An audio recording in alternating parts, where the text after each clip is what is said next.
I think I'll stop you there if I may. Okay. Well, there's some very nice things in this playing. Your best moments, I think, are really very good and very Mozartian. In your moments that are not your best moments, I sort of have the feeling this could also be Brahms or something like that. A little bit like Julia, you're also, you have a certain forcefulness sometimes when you're trying to make a point. I would try to make it, how should I say, the simplest way, the most gentle way. Think of, you know, a flower opening up or something like this. And you have a tendency sometimes to do this, like for instance, when you had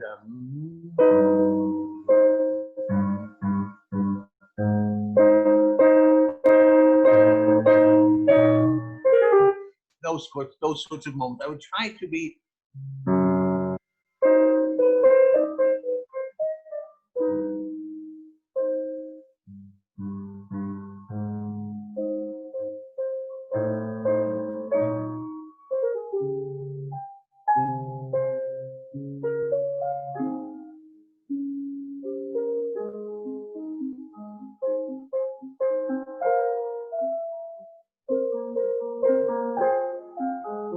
you have a tendency to do a bit too much of that, I think. Your tempo is, I think, very slow. You know, a Mozart andante is a walking tempo. Dum, dum, dum, dum, dum, dum. If you think how you would walk.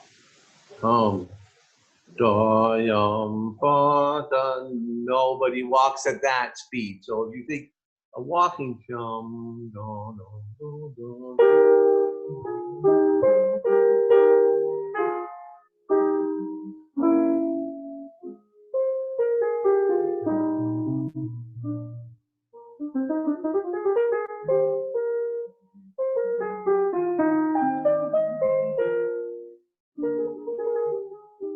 know, a lot of things will get easier if you just go a little bit more, if you have a more flowing tempo.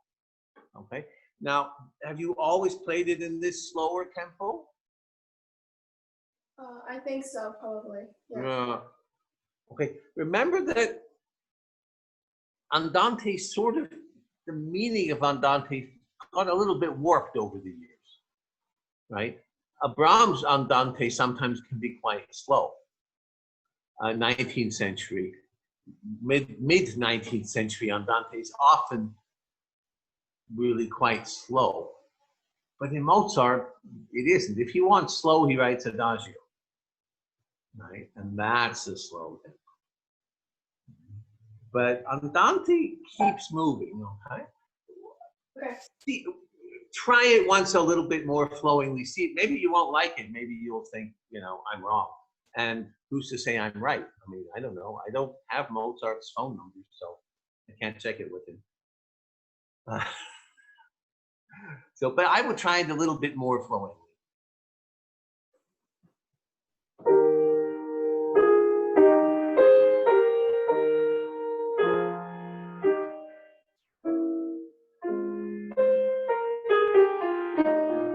Okay, so I have a question for you.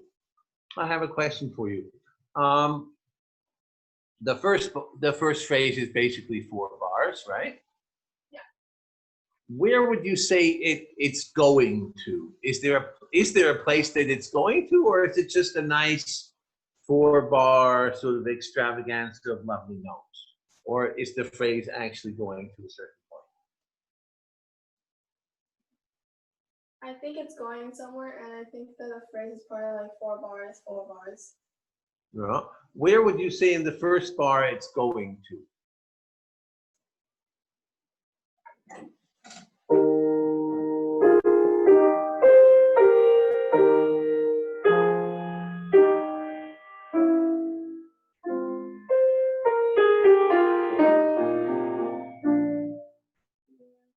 Well, what do you think? I'm actually not sure. Okay. Well, one way that you can look at it, and it's a kind of a surefire way, I think, of being able to determine certain things, is to look as, you know, the tonic chord is the point of rest, the point of repose. It's the point where actually nothing's happening, right? So for instance, in the whole first bar and the first beat of the second bar is just the tonic chord. It could actually just be also,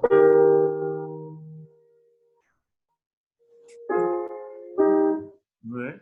He just, because that would be boring. So he doesn't do it. So he doesn't. But nothing's happened yet. Nothing at all. Now something happens. And now comes the chord that is a surprise, a dissonance. Let's first of all say it's a surprise and it's a dissonance. No. And has to be resolved. Up until now, we didn't really have any chords that need to be resolved. This one needs to be resolved. And what's happening now? Actually, nothing. You have a tendency to think exactly the other way around. When nothing is happening, you make a big deal. Making a lot out of that. And then when the chord comes that is actually the one that is the point that it's gravitating to.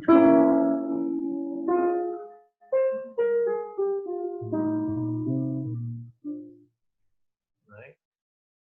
Stravinsky, you know Stravinsky, of course. Stravinsky said many really brilliant things.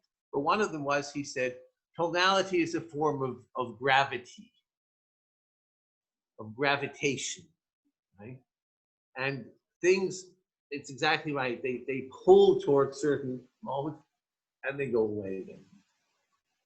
And generally, I would like you to see if you could think more along those lines. It's a little bit also what I said to Julia, right? It's an interesting thing because I find when I listen to young people play, so many things in their playing are so well developed, and I count you among them. But this isn't.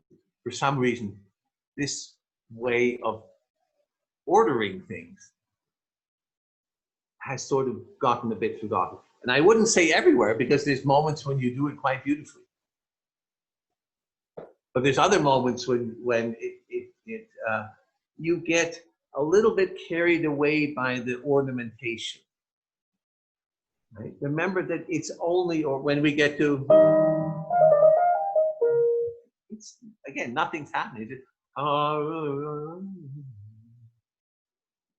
now that one, in fact, you didn't overdo.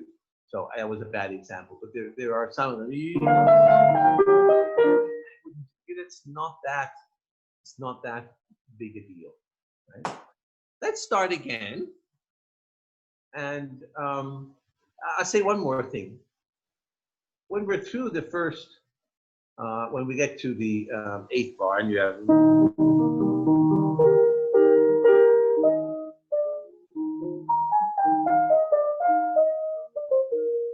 again there, it just,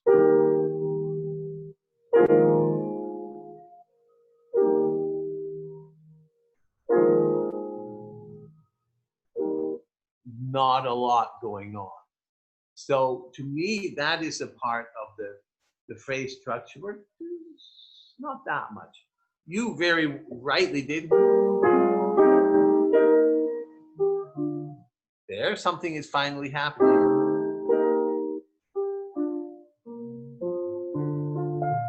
And then, in fact, this is how it affects the modulation. And we start to continue in B flat major. Right? Okay, so let's start one more time. See if you can keep it flowing and think of where the really important moments are and let the rest just kind of play itself a bit more. Okay.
Okay, let's go up to there. Okay, well, thank you. You've listened to what I said, and you're trying to do some things differently. So thank you. Always remember when somebody like me comes and says some things,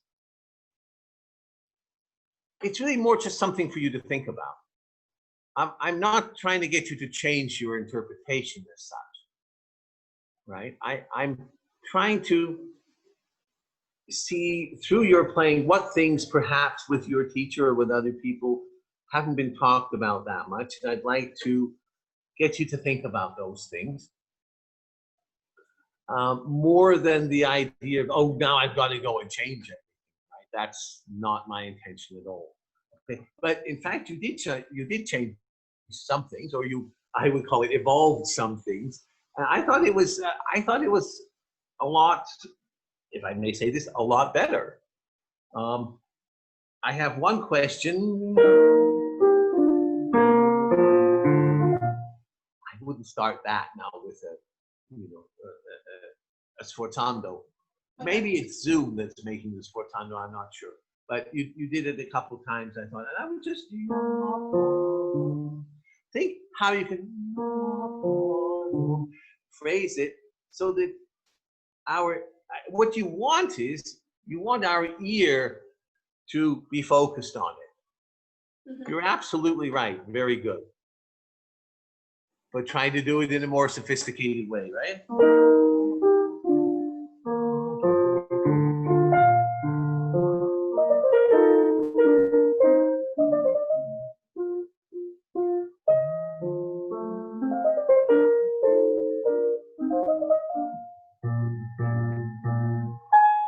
Let that again. This could be Zoom because I'm noticing. I think I am hearing the things, the notes in the treble, a little bit more strongly than I should, and the bass a little bit less. This could be because of the position of the microphone.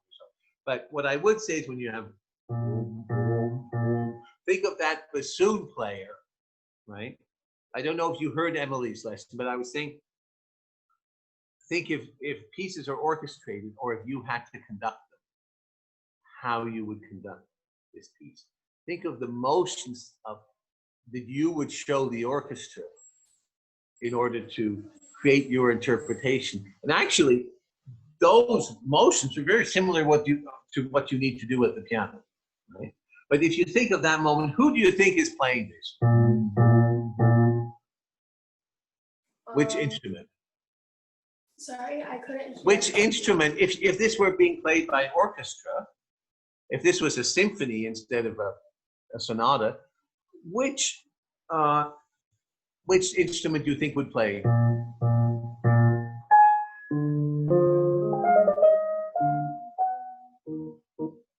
Those B flats.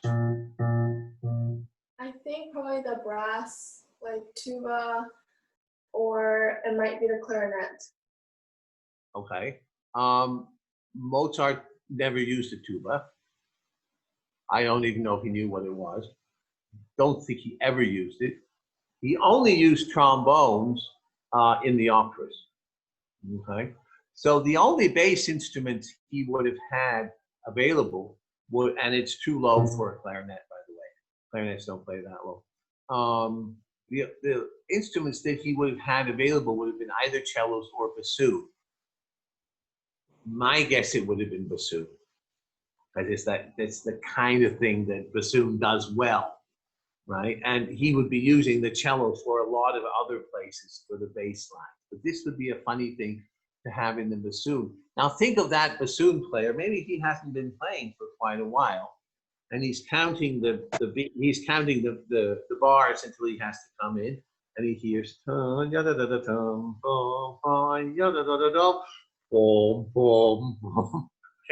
and for him, the bassoonist, that's a special moment, right? So for you, try to also think.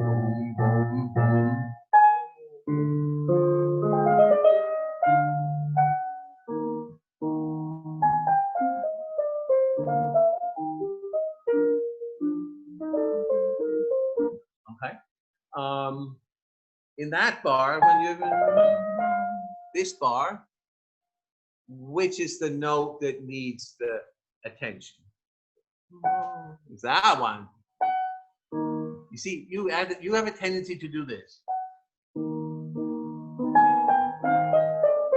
You see, and when you make the 16th note passages too important, you're how should I say? You're using a way of playing, a way of thinking about music that came after Mozart, right? There's a certain anachronism there. It's a little bit like watching the Flintstones, right? Where you've got, Fred Flintstone is driving a car, but his pet is a dinosaur.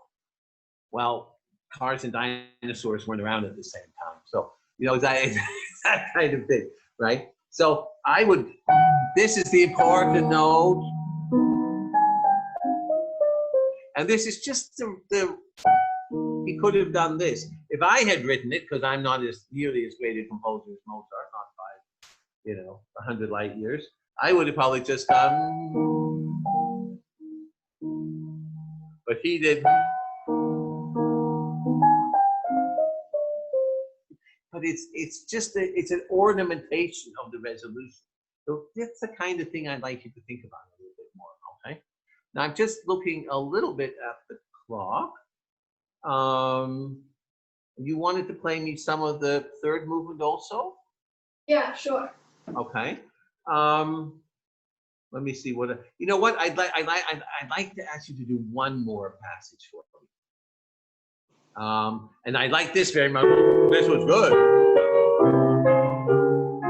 See, when Mozart gets dramatic in a chromatic way, then what you do is absolutely right, perfect, lovely, right? But he doesn't do that very often, right? So don't use that kind of intensity in other places. I'm not saying don't be intense. Mozart's an extraordinarily intense composer, but you have to find other ways of doing it. Right? Okay, but maybe could you start there? That would be fine. I'd like to hear from there until about there. Just the development. Can you start there?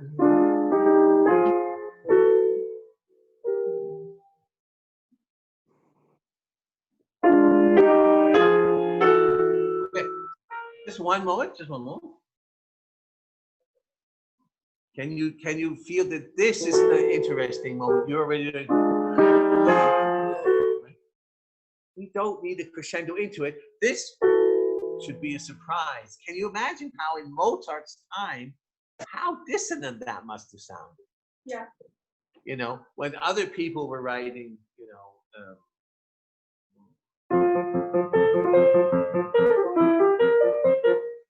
that was already dissonant, right? So this is you probably know this, especially in the case of Bach and Beethoven, that even later composers couldn't believe they wrote some of the things they wrote and corrected them. Right? There are later editions of Bach where there are dissonances that they just thought this has got to be a misprint. Right? And this is one of those moments in Mozart. And it's only after the bar line. In fact, if you start going, you give it away. You say, guess what, ladies and gentlemen? Now there's going to be a big dissonant coming. I'm going to warn you about it so that you're not too shocked. We want to be shocked. We want to shock them. Okay, one more time.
Okay, thank you, thank you.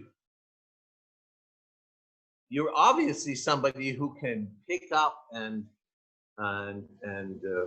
think about things that somebody tells you extraordinarily quickly, which is a sign of, you know, I hate the word talent actually, but I have to say that's a sign of talent, because not everybody can do that, and you are already thinking about the things that I've said. So I feel that I've done something good. And as I say, just think about them. Don't change a lot of things. Just think about.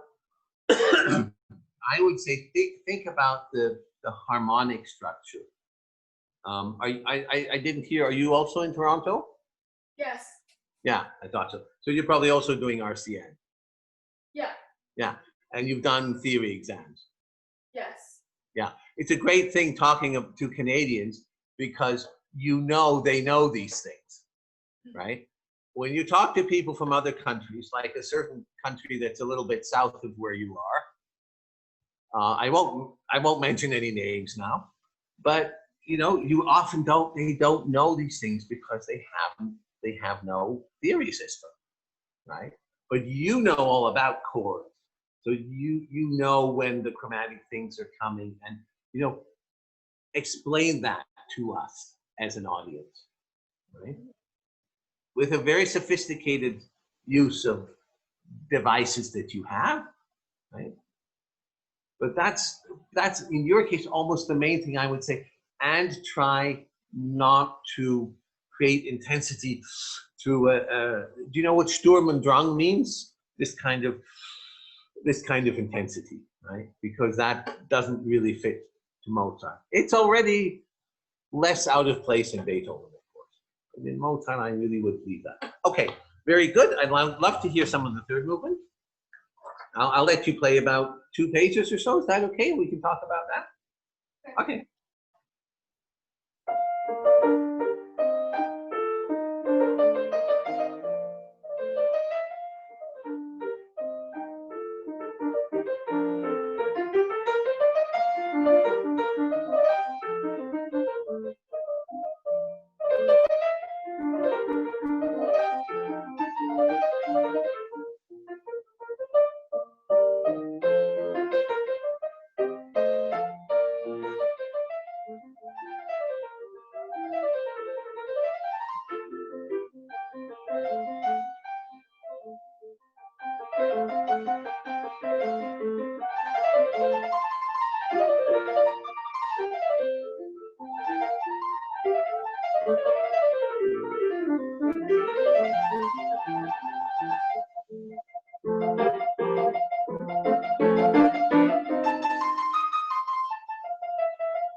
I'll stop you there if I may, Emily. Okay, well, there's a lot of really good things in this movement. I think this movement suits your character very well. It suits your way of playing, and you do a lot of very, very stylish things. So, first of all, big compliment before I say anything else. Okay. Okay, I've got a question for you. The theme comes at the beginning, and then it comes again in bar, I guess it's bar 9, right? Okay. What's the difference between the beginning and when it comes in bar 9? Or is there any difference? Is it exactly the same? I think it's exactly the same, but I don't want to say it's exactly the same. Okay, well, you don't have the music there. Well, I'll play it for you. Sorry. And then later.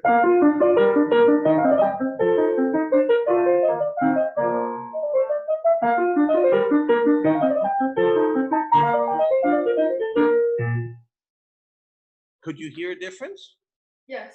Yeah, I could too. I didn't really hear it with you. Now, if you could hear a difference with me, that must mean logically there is a difference. Yeah, I didn't notice it. Do you remember? Do you have a forte in bar 8? I know there's different editions. I have Henley, which purports to be accurate, but isn't always. Emily, why don't you get your music? It's better in that case. Oh, you got it right there. Okay, great. I think the forte is here. I think so too. Yeah, exactly. Okay, so in Mozart, we think of piano and forte as meaning soft and loud. I'd like to think of it another way too, because if you go back a little bit before Mozart to the Baroque time, what piano and forte usually meant was tutti and concertante, right? You would have, for instance, let's say in something like the Brandenburg concerto, or in the Italian concerto, right? You know the Italian concerto, right? Right, you know that, of course, right? Yeah, good. Where you have a main group of instruments playing, and then you have a smaller group. And I think often you can think of that as what's happening in Mozart too, right? That maybe this is just, the violins and the violas.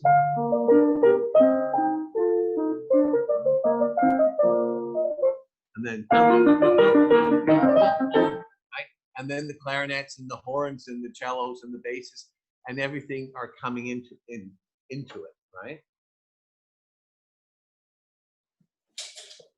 right? Do I Okay. start? Now watch, and you see, there's even little things like not only the eighth notes coming in the left hand, but there's even little details like in bar 3 you have, and in bar whatever it is 10, you know, more a fuller texture, and all of that should contribute to how you how you think about it, right? Also, one ending is, and the other ending is. Now, which one of those sounds like it's more likely to be played by the whole group? Well, the second one, of course, right? It's grander. Right? So that would be great to feel that.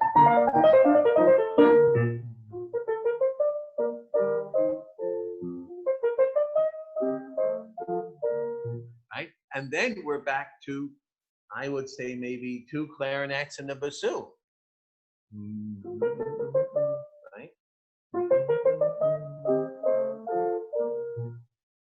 And now most editions have forte.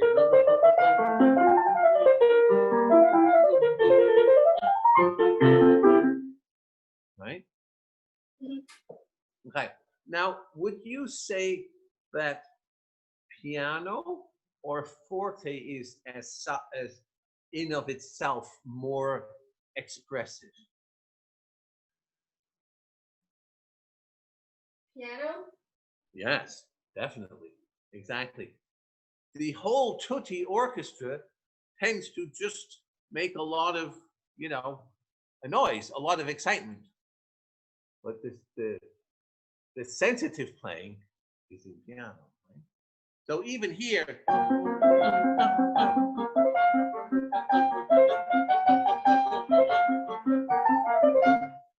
I would let that, that run on its energy, right? So look at very carefully what is forte and what is piano. And if you're not sure from Mozart's markings, because Mozart's not in his dynamics, not always absolutely careful, as he is, for instance, with his phrasing, right? He's very meticulous about phrasing, but he's not always meticulous about when the piano or forte changes, which means that, as I say, the tutti or the concertante, the smaller group of instruments, right? So you figure it out for yourself. You can do that. I know you can. So you try to figure that out, right? And when you have when you're in the tutti part of the music, right? I would often just play chords, when you have.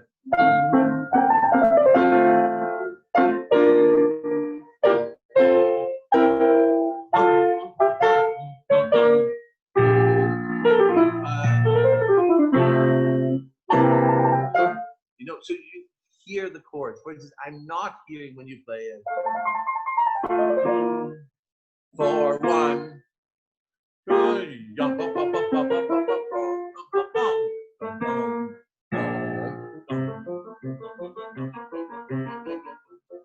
Right? I'm not hearing the aliveness in the left hand here. You're very concentrated, and you play the 16th note runs much better than I could now. But there's no real, they kind of, they're going somewhere because they don't have the left hand to hold them in place. They just sound like something's going on, and something, Now, when you get to this spot, all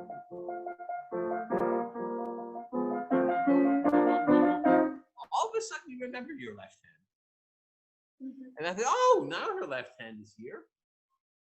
But why isn't it here the rest of the time? It's always important. I don't want you to make it too important. But it's it's like when you see a building, and I mean, if you see like the dome of a cathedral or something, you think, geez, how come that dome, holds up there and it doesn't collapse? Well, because it's got architectural support. There's a reason, right? And you don't see that necessarily, but it's there, and it's a little bit the same thing here. We should hear it. It shouldn't be, you know, in the foreground, obviously, but we do really need to. It's more a matter of feeling it than really hearing it. Okay, when you got to the third page, I thought you did some things very well. This just perhaps happened this time you rushed the baby.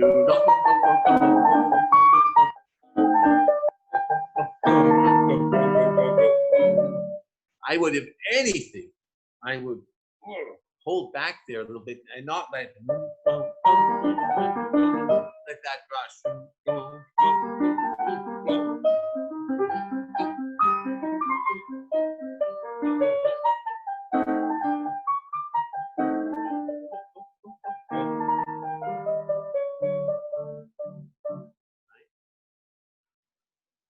Think up to there also we've had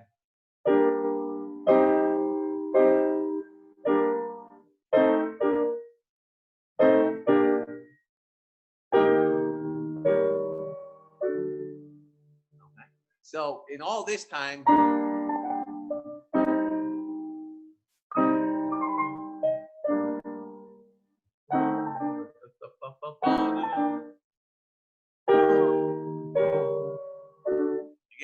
those are the most special chords.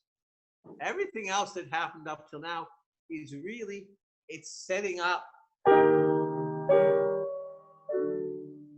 which are chords Mozart loves. If you know Don Giovanni, if you listen to Don Giovanni, you'll see that happened about 100 times. So think of those things, you know, don't make too important so that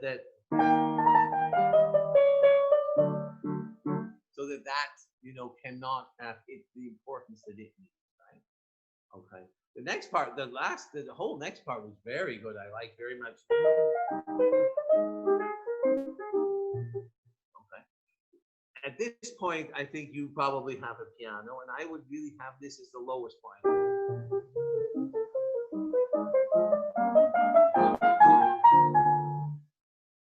Again, try in these crescendos, Emily, not to do this. No, not that. When you make a crescendo, think you're gracious, you're generous, you know.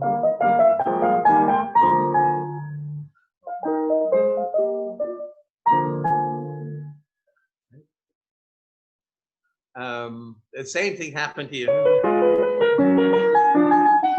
It gets too tense and too agitated.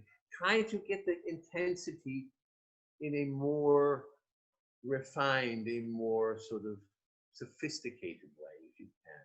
Okay. I will ask you to play from, if you can start there still, and then I'll probably have to stop fairly soon, I guess. Let me see where would be a good place. Let's start.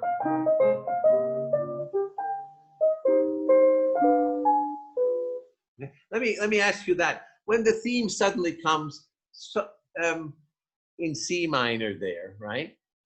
Mm-hmm. Were you expecting it the first time you played this sonata? Did you think, oh, I'm sure it's going to come in C minor now? No, I don't think. No, I'm still surprised. I only played this sonata, I think, once or twice in concert, and I can tell you when it was. It was in 1988. So that's a while ago. I'm still surprised. I'd like you to be surprised. Now, when it comes in C minor, what is the emotional reaction that you have? Is it one of fury, of anger? Is it one of sadness, of pity? What would you say? I think the second one, sadness. I think so too, yeah. I don't think you need to even play it out. I think just by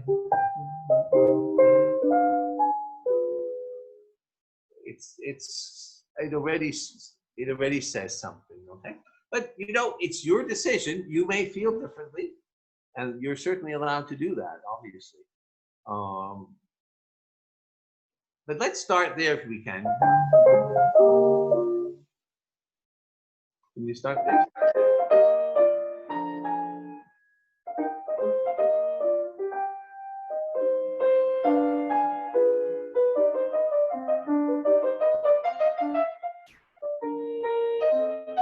Okay, now watch. Emily, can I say one thing, please? Oh, I'm hearing this.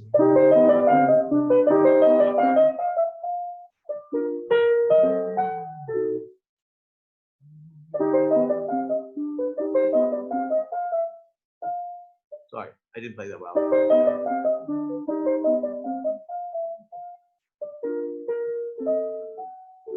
For instance, if you do.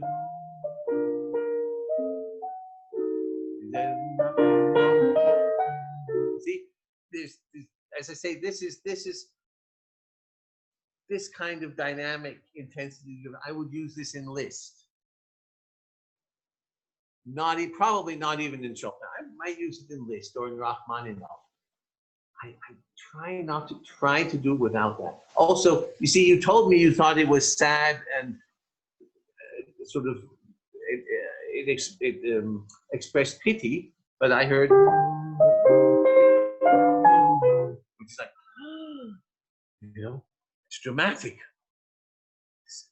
Now you're welcome to play it dramatically, but what I would like, Emily, is that you think about it, and if you then decide, I've thought about it, I've tried it, I tried to play.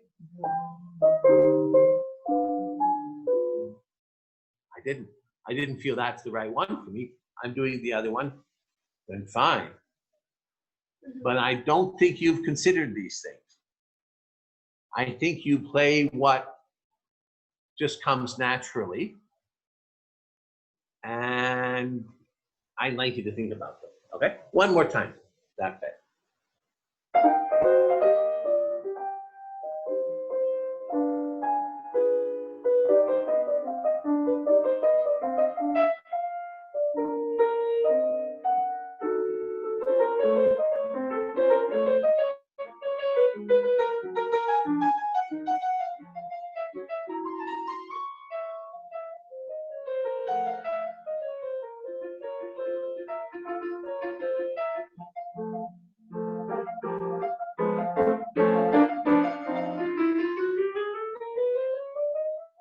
Okay, good. Okay, well, I think, you know, you're very good at thinking about things and trying them out. Very good. When you get to here, this could be Zoom. So if it's Zoom, I apologize for saying it. It seemed to me like your left hand was not very present.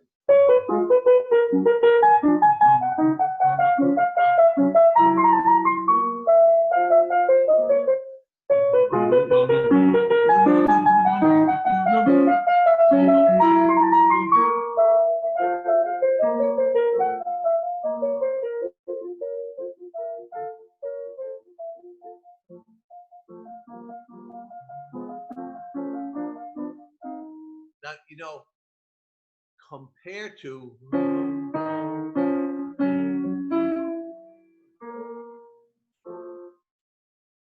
this,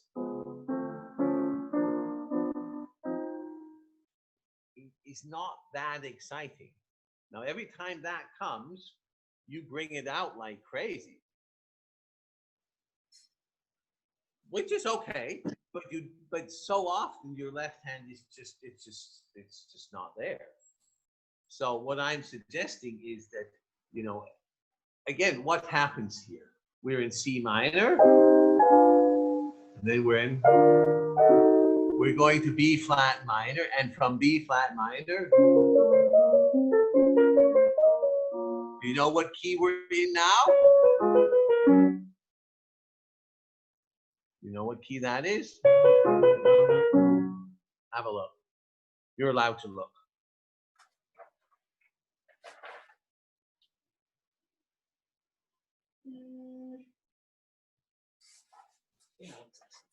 Okay.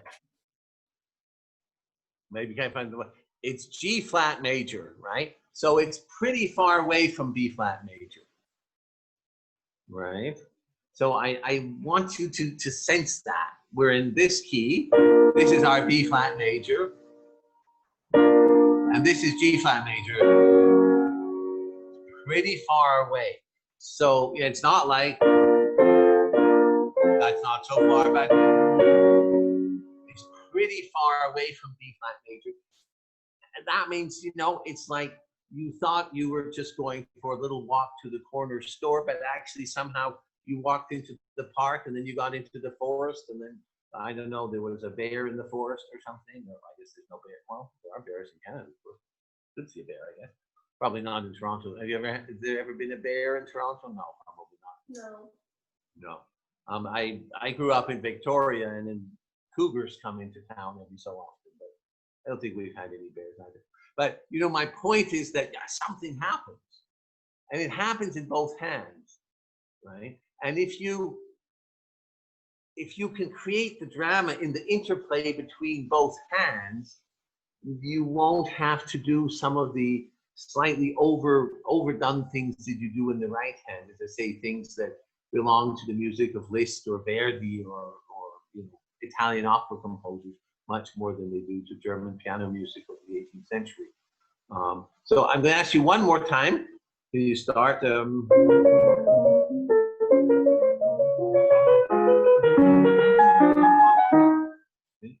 See, and let your left hand really be a part of the action.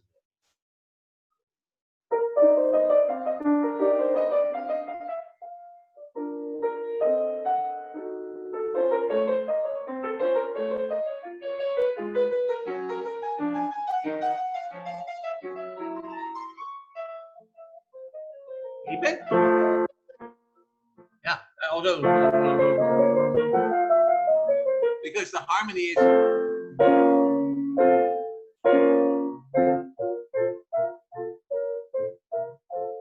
But in the two bars before, right, the harmony is shown in the left hand. So if you don't feel that harmonic switch between the F major chord and the B flat minor chord, and you don't play it, we won't feel it, and then we won't really know what's going on, right? And so that's important. Okay, I'm guessing that I'm going to have to stop there. But I really enjoyed hearing you. Thank you so much for coming. And I was particularly pleased that you're able to adjust things in your playing so quickly. You get a big thumbs up for that. So as I said, just, you know, think about these things somewhat. Look at the score more. You play, Emily, you play very well. Thank you. Your next step has maybe less to do with playing and more with thinking about the music and reading it. And, you know, as I said to Julia, the moment there are accidentals, oh, what's happening here? What do accidentals tell you? They tend to tell you you're moving into another key. And I don't know I think you heard Julia's lesson, but if you didn't, as I said, the whole point of a sonata are the modulations. You can't have a sonata without modulation. That's the whole point of it. So every modulation is part of the structure, part of the building, right? So particularly those really have to be made clear. Good. Okay. Well, thank you very much. Thank you so much. Okay. Bye. Thank you, Emily. Thank you, Professor Walter. So our last student, Professor Walter, we have to actually have the player from tomorrow's program, the little Emily, because the other Chinese student, she has some internet issue. So she will adjust this and then play tomorrow. So I just sent the Beethoven Sonata music to your WhatsApp. Are you? It's Opus 49, isn't it? Yes, yeah, the little one. Okay, Yeah, well, I think I know Opus 49. Okay, perfect. So Emily, I think you already unmute yourself. Can you please quickly introduce yourself and then you may start to play, okay? Hello, my name is Emily and I'm 6 years old. Today I'm going to play Beethoven Sonata in C major, first movement. Great. Thank you. Enjoy.